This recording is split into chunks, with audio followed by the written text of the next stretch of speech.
Assalamualaikum warahmatullahi wabarakatuh. Perkenalkan, nama saya Muhammad Afam Rahab. Saya kelas dari 11 Alaitan. Di sini saya akan menjelaskan tentang gaya gesek fisika. Jadi gaya gesek fisika adalah gaya yang muncul ketika dua permukaan saling bersentuhan dan salah satunya bergerak atau berusaha untuk bergerak relatif terhadap yang lain.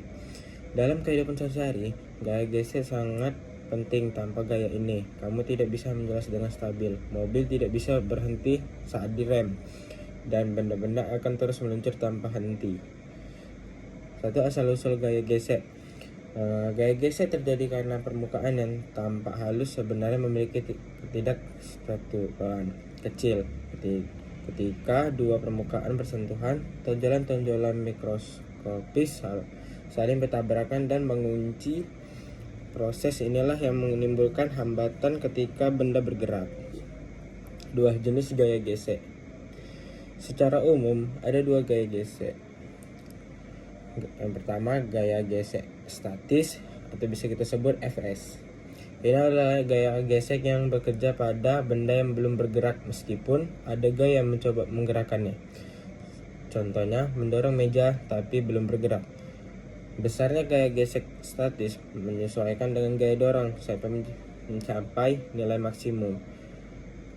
Kita bisa menyebut rumusnya Fs max Xn, di mana koefisien gesek statis dan gaya normal. Gaya gesek statis biasanya lebih besar dari gaya gesek kinetis. Yang kedua, gaya gesek kinetis atau FK bekerja pada benda yang sedang bergerak, misalnya kotak yang meluncur di lantai. Besarnya relatif konstan. Yang ketiga, faktor mempengaruhi gaya gesek. Satu, jenis permukaan. Permukaan kasar, gaya gesek besar. Permukaan licin, gaya geseknya kecil. Gaya normal. Semakin kuat dua permukaan ditekan bersamaan, semakin besar gaya geseknya.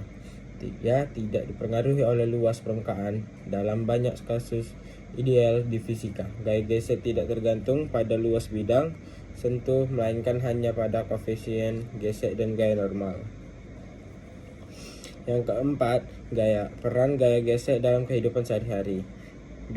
Berjalan dan berbaris, sepatu menekan lantai dan gesekan mencegah kaki tergelincir. Mengerem kendaraan, ban dan jalan menggunakan gesekan sehingga mobil bisa berhenti. Menulis dengan pensil, gesekan membuat grafis menempel di kertas.